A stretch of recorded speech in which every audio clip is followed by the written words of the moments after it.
Lump याति नज़ीरु काफ़ी। जी तो अस्सलाम वालेकुम।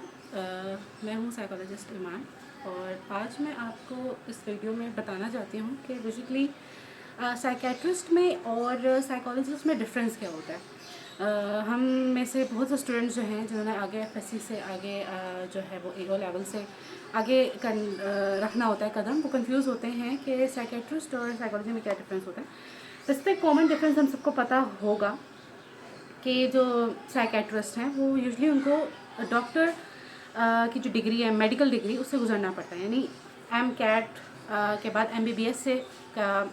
एमबीबीएस की डिग्री के बाद आपको स्पेशलाइजेशन में साइकेट्री करनी होती है। साइकेट्री भी कर सकते हैं आप या कोई और फील्ड भी आप चुन सकते हैं, right. But you have to go through MBBS first, then you can do psychiatry. लेकिन on the other hand psychology जो है एक ऐसी फील्ड है जिसमें आपको एमबीबीएस डिग्री की ज़रूरत नहीं पड़ती। You can do this just after FSc, FA. BS 4 years का प्रोग्राम भी हो सकता है, ये 2 इयर्स का प्रोग्राम भी हो सकता है, बीए भी इसमें आप कर सकते हैं। और अब तो बीएससी एमएससी ख़त्म होकर बीएस 4 इयर्स का प्रोग्राम बनता है, तो आप इसमें 4 इयर्स का प्रोग्राम कर सकते हैं। उसके बाद आप इसमें स्पेशलाइजेशन एमए भी कर सकते हैं, एमफिल भी कर सकते हैं। तो एक तो ये डिफरेंस है। दूसरा जो डिफरेंस है वो इसमें ये है कि जो साइकेट्रिस्ट होते हैं वो मेडिसिन प्रिस्क्राइब करते हैं। काउंसलिंग वगैरह तो करते ही करते हैं। मेडिकल इश्यूज़ जो होते हैं, आपके मेंटल इश्यूज़ होते हैं, उनको समझने के लिए, अंडरस्टैंड करने के लिए, डायग्नोस करने के लिए, ट्रीट करने के लिए वो टॉक थेरेपी तो यूज़ करते ही हैं, काउंसलिंग वगैरह। लेकिन उसके साथ साथ उनका जो मेन फोकस होता है वो प्रिस्क्रिप्शन पर होता है। यानी वो दवाइयाँ जो हैं, मेडिसिन जो है वो प्रिस्क्राइब कर सकते हैं कि आपको नींद नहीं आ रही, आप ये दवाई लें, आप सो जाएंगे, ठीक है। लेकिन on the other hand psychologist जो है वो they can not prescribe medicine, वो मेडिसिन प्रिस्क्राइब नहीं कर सकते।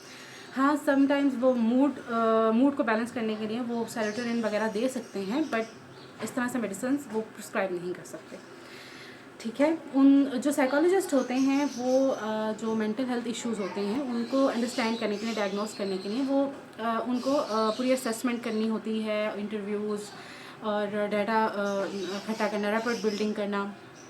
और उसके बाद आप टॉक थेरेपी, काउंसलिंग के ज़रिए, साइकोथेरेपी के ज़रिए से इश्यूज़ रिजॉल्व किए जाते हैं। यूजली मेडिसिन वगैरह नहीं वो कर सकते प्रोवाइड, ठीक है। और इसके अलावा पाकिस्तान में बहुत सी यूनिवर्सिटीज़ हैं, कॉलेजेस हैं जो साइकोलॉजी ऑफर कर रहे हैं। नमल है, कॉन्सर्ट्स नर्स है, वुमेन यूनिवर्सिटी है सैटेलाइट टाउन रावलपिंडी में, लाहौर में यूनिवर्सिटीज़ हैं, बहरिया यूनिवर्सिटी है, यूनिवर्सिटी ऑफ लाहौर। बहुत सी यूनिवर्सिटीज़ ऐसी हैं जो बीएस प्रोग्राम ऑफर कर रही हैं, एमएस भी ऑफर कर रही हैं। तो दूसरी तरफ जो कुछ स्टूडेंट्स जो हैं वो ये सोचते हैं कि पाकिस्तान में इसका कोई स्कोप नहीं है, तो ऐसे बात नहीं है कि इसका स्कोप नहीं है। बहुत से स्टूडेंट्स हैं जो हॉस्पिटल्स में काम कर रहे हैं, इंटर्नशिप्स कर रहे हैं, जॉब्स कर रहे हैं, साइकोलॉजिस्ट बैठते हैं, रिहेबिलिटेशन सेंटर्स में बैठते हैं, हॉस्पिटल्स में बैठते हैं, ठीक है। आप जाएंगे, आपको एक साइकोलॉजिस्ट का जो रूम होता है वो आपको ज़रूर बना मिलेगा हॉस्पिटल्स में, ठीक है। इसके अलावा आप प्राइवेट सेटिंग में, यानी अपना क्लिनिक खुद चला सकते हैं, सॉरी फॉर मिस प्रोनाउंसिएशन। और इसके अलावा आप एजुकेशन सेटिंग में जा सकते हैं, आप प्राइवेट काउंसलर बन सकते हैं, स्कूल में, कॉलेज में, यूनिवर्सिटी में भी आप जा सकते हैं, एक लेक्चरार बन सकते हैं गवर्नमेंट लेवल पे, प्राइवेट लेवल पर। और इसके अलावा आप फोरेंसिक साइकोलॉजी में जा सकते हैं, पुलिस में आप जा सकते हैं, पीपीएससी एफपीएससी एग्ज़ाम्स देके आप साइकोलॉजिस्ट लेक्चरार लग सकते हैं, पुलिस में लग सकते हैं आप, ठीक है। इसके अलावा आपके स्पोर्ट्स साइकोलॉजी है, आपके काउंसलर्स हैं जो बैठे होते हैं, आपका करियर काउंसलर्स भी होते हैं स्कूल्स में, कॉलेजेस में। इसके अलावा आपके इंडस्ट्रियल साइकोलॉजी ऑर्गेनाइजेशंस में जा सकते हैं, इंडस्ट्री में जा सकते हैं, आर्मी में आप जा सकते हैं, आर्मी में सर्विसेज प्रोवाइड कर सकते हैं। It's up to you where you want to move on. ऐसा नहीं है कि पाकिस्तान में इसका करियर नहीं है, इट्स अप टू यू। और बस यहाँ तक मैंने डिफरेंस बताना था आपको इन दोनों में क्या है। बाकी if you want to know the more detail you can comment below. Thank you so much. अल्लाह हाफिज़।